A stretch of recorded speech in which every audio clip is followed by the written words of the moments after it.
یا الہی بخش دے سید کو روز حشر تو۔ کٹنگ کرنے کے حوالے سے خواتین کے بالوں کی جو مردوں سے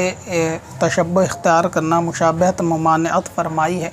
تو اس کی یعنی اس کا مطلب یہ ہے کہ عورت کے بالوں کو کاٹ کر اتنے چھوٹے کر دینا کہ جو مرد کے بالوں سے مشابہت اختیار کر جائیں، یہ جو ہے وہ ممانعت ہے۔ لیکن اگر عورت کے بال کاٹے گئے یا کسی بھی طریقے سے، جیسے یو آکار کے یا وی آکار کے پیچھے کمر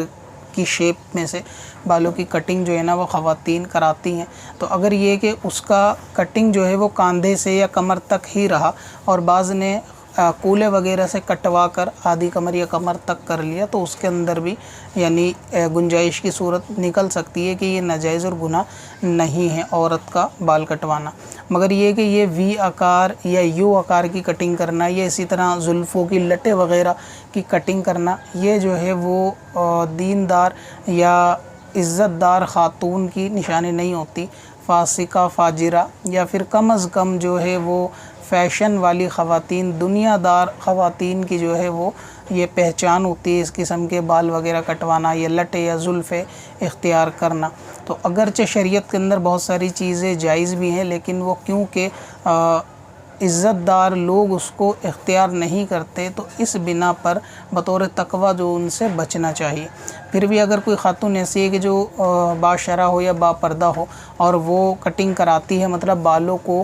زیادہ بڑے اس کو رکھنا پسند نہیں ہے، بہت زیادہ جیسے کولے تک یا اس سے نیچے آتے ہیں، تو اگر اس کو وہ کٹنگ کرا کے اوپر تک کر لے، مثلا یہ کہ کمر کے اینڈ تک کر لے، کولے سے اگر نیچے ہے، یا پھر وہاں سے اور چھوٹے کر کے کمر تک کر لے، اور اس میں کسی قسم کا فیشن وغیرہ نہیں ہے، تو وہ بالوں کو اس طرح سے کٹوا سکتی ہے۔ تو عورت کے بال مطلقاً کٹوانا ناجائز ہوں ایسا نہیں ہے، ضرورتاً ان کو کٹوایا جا سکتا ہے۔ ضرورت یہی کہ بہت زیادہ بڑھ گئے، اس کو اتنے الجھن ہوتی ہے، پسند نہیں تو، یا پھر یہ کہ بالوں کے اندر دو منہ کے بال ہیں اور اس کو کٹوانا چاہے تو کٹوا سکتی ہے۔ باقی اگر یو شیپ یا وی شیپ کے اندر بھی بال اتنے چھوٹے نہ ہوں کہ جو مردانہ واضح اختیار کر لیں، عورت کے بال عورت ہی کے رہیں، تو بھی گنجائش جو ہے وہ ہو سکتی ہے، مگر یہ کہ بے ضرورت اس قسم کے لہو کاموں میں نہیں پڑنا چاہیے۔ کب